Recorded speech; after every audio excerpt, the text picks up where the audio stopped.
এ কি আমার এত কষ্ট হচ্ছে কেন? আমার পিপাসা লেগেছে বেনি। আরে অনন্যা, তুমি বলনি কেন? তুমি জানো না তোমার বুকে আমার প্রাণ আছে? তোমার লাগলে আমি কষ্ট পাই? তুমি দাঁড়াও, আমি তোমার জন্য জল এনে দিচ্ছি। আর তখনই এক শয়তান পাখি ঋষি পঙ্খিরাজের নজর পড়লো অনন্যার দিকে। সাবধানে যাবে বেনি।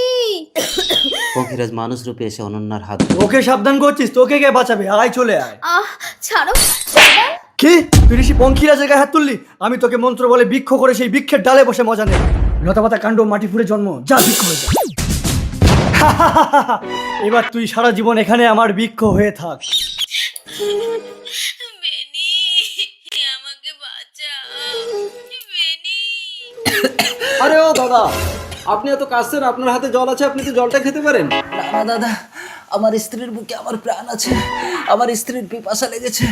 আমার স্ত্রী যদি এই জলটা খায় তবেই আমার পিপাসা মিটবে। আশ্চর্য। অনন্যা, ও দাদা, অনন্যা, কোথায় গেল আমার অনন্যা? ও দাদা, আপনার বউকে একটা লোক মন্ত্র দিয়ে গাছ করে দিয়েছে। কি বলছো ভাই? কোন লোকটা? আমি চিনি না।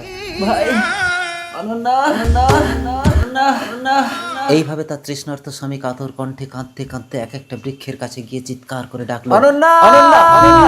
কিন্তু কোনো বৃক্ষই সাড়া দিল না। দাদা, আমার অনন্যাকে দেখেছেন? না দাদা। বুক ভরা পিপাসা, এদিকে জলের বোতল হাতে, কিন্তু খাওয়ার উপায় নেই। অনন্যা, এই যে রোমিও, তোর অনন্যাকে আমি এই উদ্যানের বৃক্ষ করে দিয়েছি। তুই যদি একবারে চিনে সেই গাছটাকে স্পর্শ করতে পারিস তবেই সে মানুষ হবে। আর যদি ভুল গাছে স্পর্শ করিস তুই তৎক্ষণাৎ মারা যাবি, আর তোর স্ত্রী কখনো মানুষ রূপ ফিরে পাবে না। এ তো মহা মুশকিল।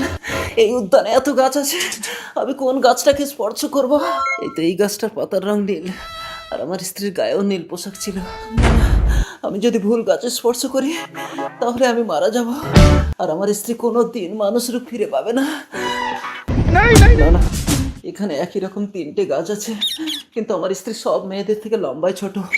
তার মানে আমি এই ছোট গাছটাকে স্পর্শ করি। হে ঋষি পঙ্খিরাজ, তুমি আমাকে রক্ষা করো। অনন্যা, বেনি, অনন্যা, এই উদ্যানের এক একটা গাছের কাছে গিয়ে তোমাকে তন্ন তন্ন করে খুঁজেছে। পিপাসায় আমার বুকটা ফেটে যাচ্ছে, তাড়াতাড়ি জলটা খাও অনন্যা। এতক্ষণে পিপাসা মিটলো। ধন্যবাদ ঋষি পঙ্খিরাজ। এতক্ষণ দেখছিলেন একজনের বুকে অন্যজনের প্রাণ। কেমন লাগলো বলুন?